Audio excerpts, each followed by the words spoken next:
नमस्कार साथियों। 15 जून 1935 बांग्लादेश के राजशाही ज़िले के एक छोटा सा गांव सुपुरा,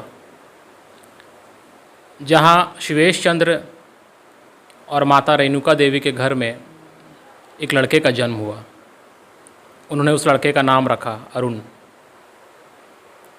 उस समय किसे पता था कि अरुण, जो कि सूर्य का एक पर्यायवाची शब्द है, वो झारखंड और धनबाद कोयलांचल के लिए एक ऐसा सूर्य बन के आएंगे जो इस धनबाद कोलफील्ड और पूरे झारखंड में लोगों को जागरूक करने का काम करेंगे, लोग की चेतना को जगाने का काम करेंगे।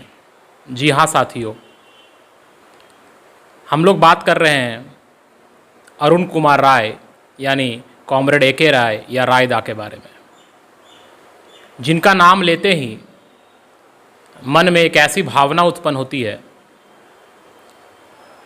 जो कि आप ईश्वरीय या जिसे इंग्लिश में एक स्पिरिचुअल फीलिंग कहते हैं, उस तरह की भावना आपके मन में उत्पन्न होने लगती है।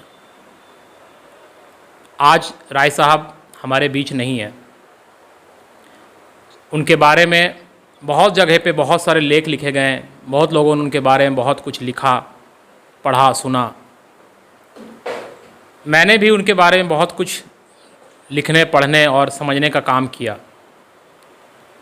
और मैं जो उनके बारे में समझ पाया, उसमें मुझे एक ही चीज़ लगा कि अगर आप ए.के. राय को सिर्फ एक सांसद या विधायक के रूप में समझने का प्रयास करेंगे तो आप उनका 0% भी समझ नहीं पाएंगे, क्योंकि राय साहब कोई राजनीतिक नहीं थे।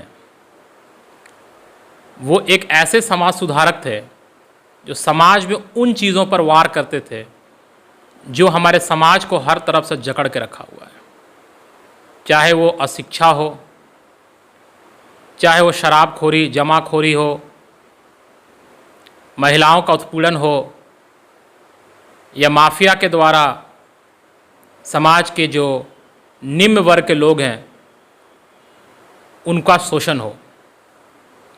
उन सारे शोषण के खिलाफ जो झारखंड में सबसे दमदार और ईमानदार आवाज़ गूंजी आज तक, उस दमदार और ईमानदार आवाज़ का नाम ए.के. राय है।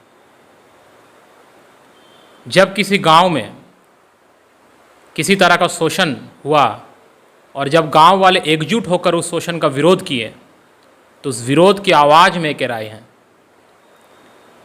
जब आप में सरकारी कार्यालयों में जाते हैं और वहाँ पर काम नहीं होता, व्यापक भ्रष्टाचार होता है, और जब आप उस भ्रष्टाचार के खिलाफ अपनी आवाज़ बुलंद करते हैं, तो उस आवाज़ और उस लड़ाई में ए.के. राय है। ए.के. राय उस भरोसे का नाम है जो हर गांव के लोगों में, हर मजदूर काम करने वाले लोगों में, जनसाधारण, छात्र, नौजवानों में ऊर्जा का संचार करता है और हर तरह के शोषण, जुल्म के खिलाफ लड़ने के लिए उन्हें प्रेरित करता है। उस प्रेरणा का नाम ए.के. राय है।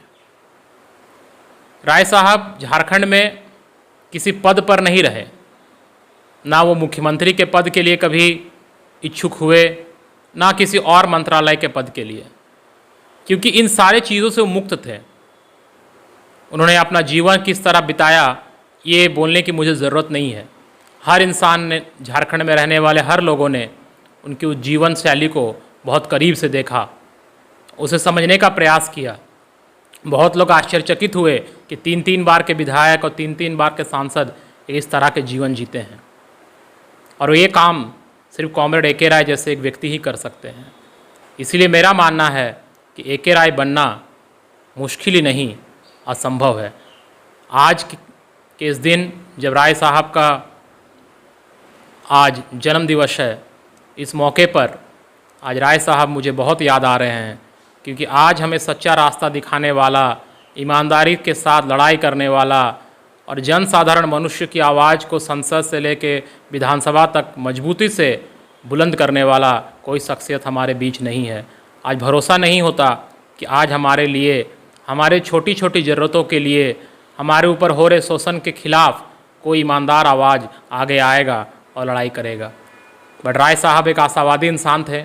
उसी आशा के साथ मैं उम्मीद करता हूँ कि झारखंड में भी कोई एके राय के रास्ते पर चलने वाला नेता या कोई चलने वाला समाज सुधारक आगे आएगा और हम सबको सही रास्ता दिखाएगा। धन्यवाद।